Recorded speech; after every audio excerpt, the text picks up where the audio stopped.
This story needs to be everywhere. Make sure to smash the like button. This is coming directly, a message from Matt Gaetz. Thought I needed to share this on YouTube for you guys. You guys know that we talk about things that the mainstream media does not talk about.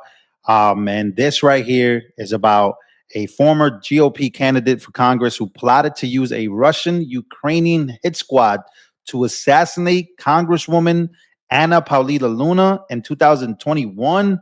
And they're hiding this from everybody. Take a listen. Anna Paulina Luna, America's Congresswoman from my beloved Florida. This military spouse, Air Force veteran, Maxim model, turning point influencer, badass Congresswoman is a force in the United States House of Representatives. She led the resolution to censure Adam Schiff. She's a tireless advocate for fellow veterans in her Tampa Bay area district. She's an excellent communicator and a thought leader in the strident House Freedom Caucus.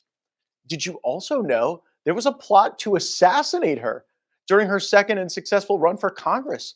In 2021, during the Republican primary for Florida's 13th congressional district, candidate William Robert Braddock III, which, by the way, is just a delightful name, he threatened to have his opponent, Congresswoman Luna, assassinated.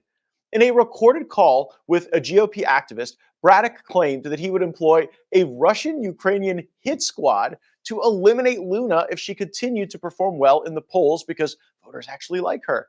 If that sounds crazy to you, it sounded crazy to a lot of people. They said she was nuts. They said I was nuts to endorse her. But then listen to the tape. If the poll says Luna's going to win, she's going to be gone. She's going to disappear. She's a stupid, excuse my language, social media influencer.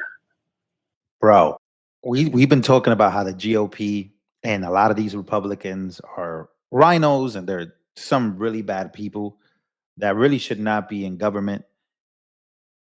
There was like, this is crazy. There's a whole recorded message. This is this is all real. This is coming from Politico, by the way. And many people don't even know that this exists in Congress.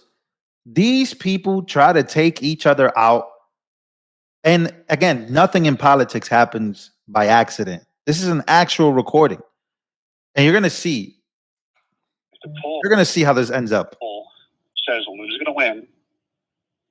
She's going to be gone. She's going to disappear. She's a stupid, excuse my language, social media influencer. Yeah. There's no reason she should be in office. Let's just say that, like, Luna's going to win. Like, she won't. And if we have polling that proves she won't, she's going to be gone, period. That's end of discussion. Luna's not an issue. How do we make her go?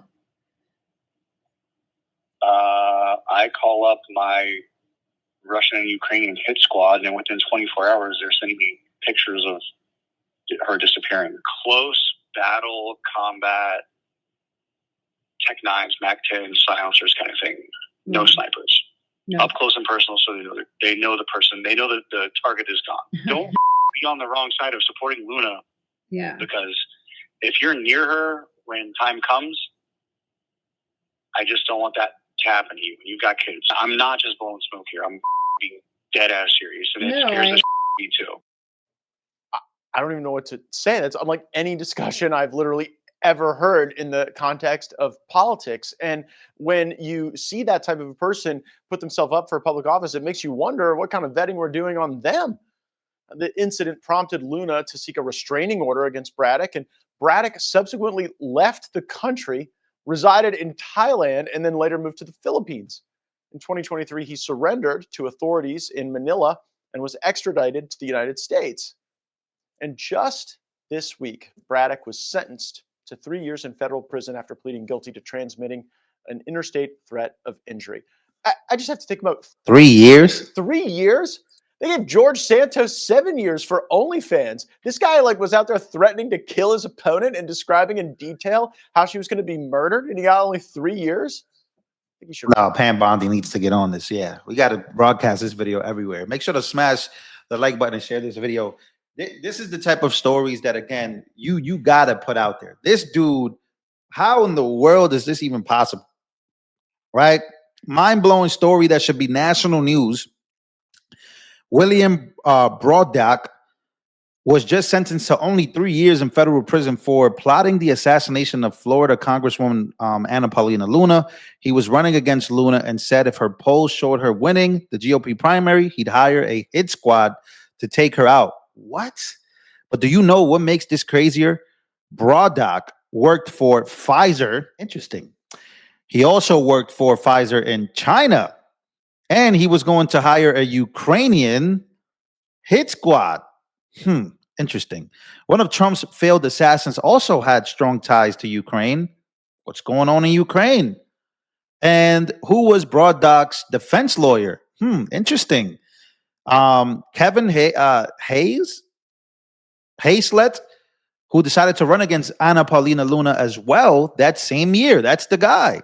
He defended her assassin while also trying to take her seat. A truly evil man. You can't make this up.